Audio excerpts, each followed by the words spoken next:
like and subscribe down below because this helps others to find us on YouTube. Today's lesson is lesson number 88. This is our 8th lesson in Review 2. For the first half of the day, we are reviewing lesson 75. The light has come. The light has come.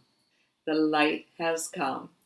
This idea has been repeated often throughout the lessons that we have been doing ever since lesson 61, which told us that we are the light of the world. When I was meditating on this lesson, it came to me that for 27 lessons, we have been talking about each of us being the light of the world. This lesson feels like a final acceptance in which the bolt is finally dropping into the lock and we are accepting the final acknowledgement of what I am and what you are. The light has come. The light has come. It's so exciting, isn't it? What we think about ourselves is who we become. I used to think that I was trash. A Course in Miracles has helped me to recognize my own glory, my own magnificence, and my own beauty. Who I think you are also shapes my experience of you. Who do you think you are? Do you accept that you are the light of the world? The light has come. The light is you, and the light is me. When I see you as a piece of the divine, it makes me want to fall at your feet in wonder as I look upon your glory. The light has come. The light has come. How could we ever treat others badly if we recognize the divinity in each other? Let's read the lesson. The light has come. The light has come. In choosing salvation rather than attack, I merely choose to recognize what is already there. Salvation is a decision made already. Attack and grievances are not there to choose. That is why I always choose between truth and illusion, between what is there and what is not. The light has come. I can but choose the light, for it has no alternative. It has replaced the darkness, and the darkness has gone. Let's talk about it. Only salvation is true. Attachment and grievances are not real.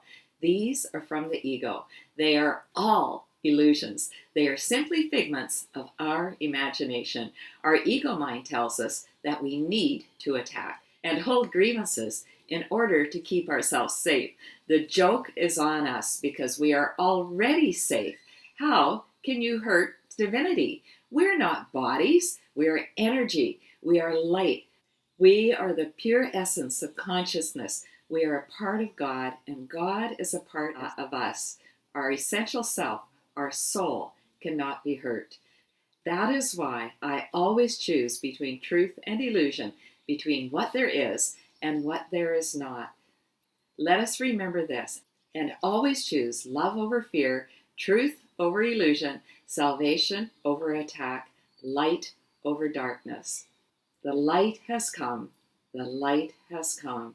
I can but choose the light, for it has no alternative. It has replaced the darkness, and the darkness has gone. When we walk into a dark room, we automatically turn on the light. And when we turn on the light, there is no dark. There is only light. The darkness simply does not exist.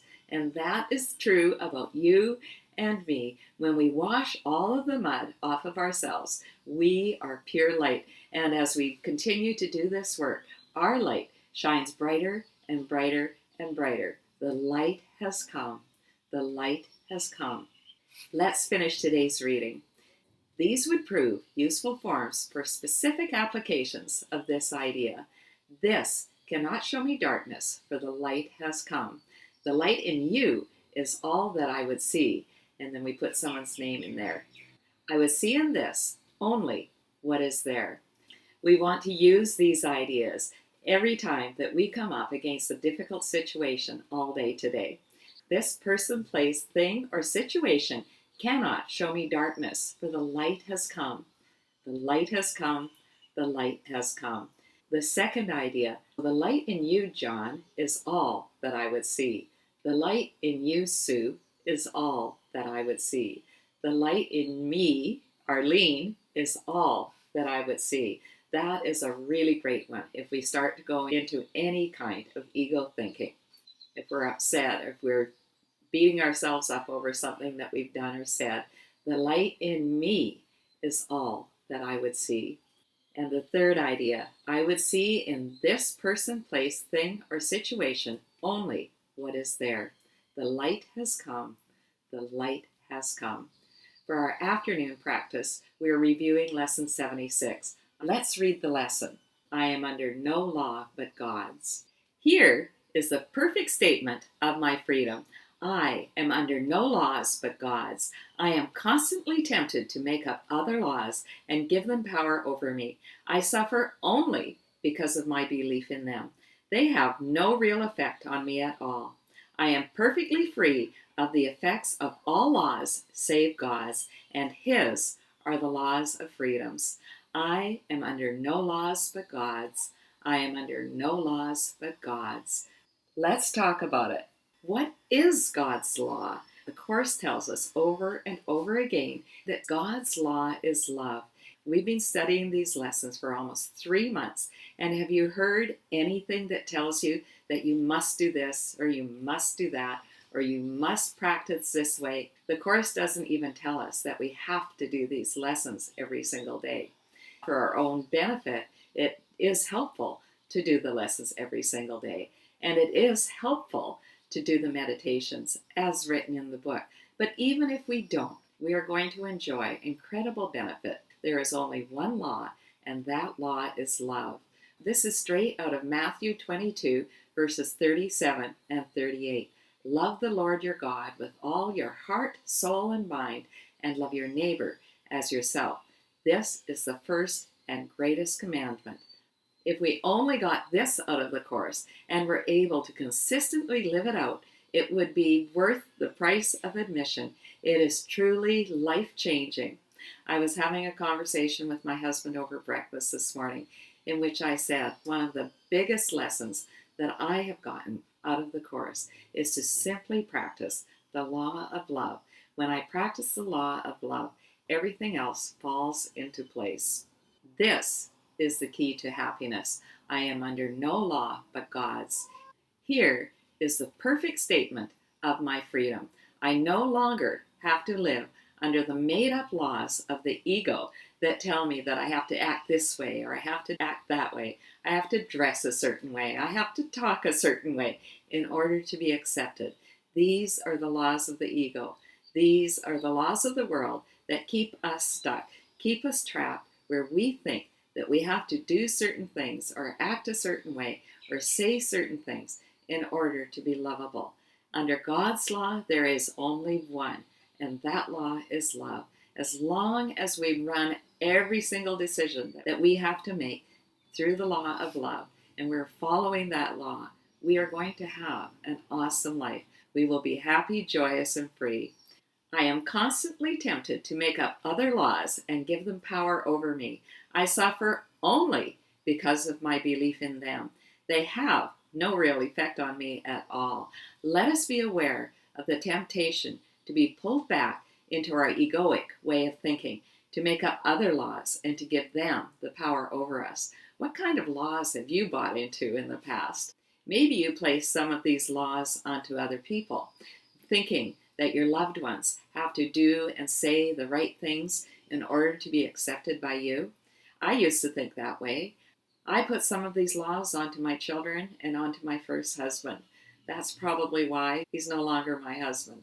Some of those laws were pretty crazy, in which I placed expectations onto my family that were simply to make me feel better. They were not coming from a place of love. They were coming from a place of fear, in which I believed at that time that if people didn't act a certain way, then we would not be acceptable out there in the world. If I knew then what I knew now, my life would have been completely different. But I fully accept that every single thing that I have had to go through in life and every single thing that you have had to go through was meant to bring us to this place where our eyes and ears were opened to God's messages of love. Let's always remember, when we give these laws power over us, we create our own suffering. My husband always likes to say that we create our own designer hell. And that is so true. We create these laws, we put pressure on ourselves, we put pressure on other people to live and act a certain way, and we put ourselves in hell. We are under no laws but God's. The laws of the ego no longer have any effect on us. We can choose to turn away from our egoic way of thinking and turn toward God's law of love. When we do that, we are perfectly free of the effects of all laws save God's, and His laws are the laws of freedom. Is there anyone here who doesn't want to be free? This just makes my heart sing. Let's dance with joy as we accept that we are perfectly free of the effects of all laws except God's law of love. Let's finish the reading. For specific forms in applying this idea, this would be useful. My perception of this shows me I believe in laws that do not exist. I see only the laws of God at work in this. Let me allow God's laws to work in this, not my own. Let's talk about it. Let's imagine that someone does or says something that we don't like today. We want to remember this idea and say to ourselves, my perception of this person, place, thing, or situation shows me I believe in laws that do not exist. What was that law? Oh, yes. I decided that person should have acted differently. That person should have said something differently. That person needs to change so that I can be happy. I recognize the insanity of that now, but for many years I really thought that way. The second idea, I see only the laws of God at work in this person, place, thing, or situation. This particular one is a great one to use even when we're not upset, even when we're not judging someone, but we're just looking across the table at that person that we love so much. And we can say, I see only the laws of God at work in this person who I love so deeply. Of course, it can also be used when things are not going well. We can use it in the same way. And the third idea, let me allow God's laws to work in this person, place, thing, or situation, and not my own. God's will, not my will, be done. Before talking about our practice sessions today, let's do a quick recap of the introduction to Review 2. The first thing that we are asked to do is to read the lesson over slowly. If we wish, we can read the lesson 2 or 3 times in order to have the idea sink deeply into our beings.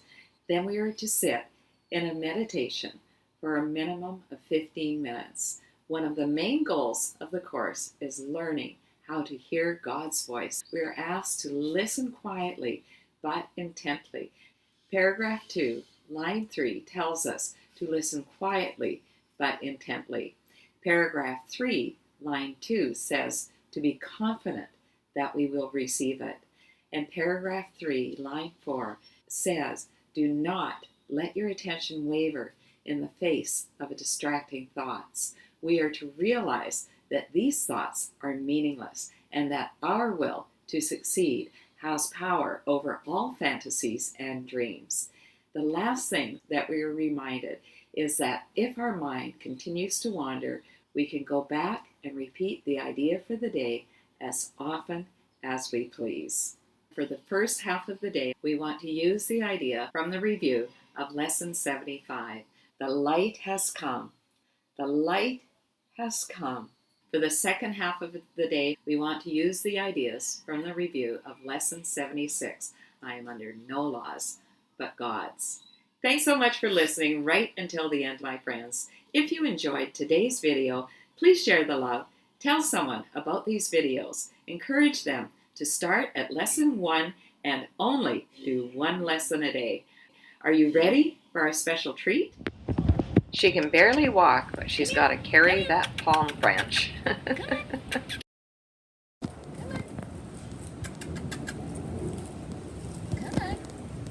on. Bring it here. Right here. Come on. The light has come. The light has come. I am under no laws but God's. I am under no laws but God's. Have a day of only seeing the love and the light in every single person, including yourself, my friends. I love you.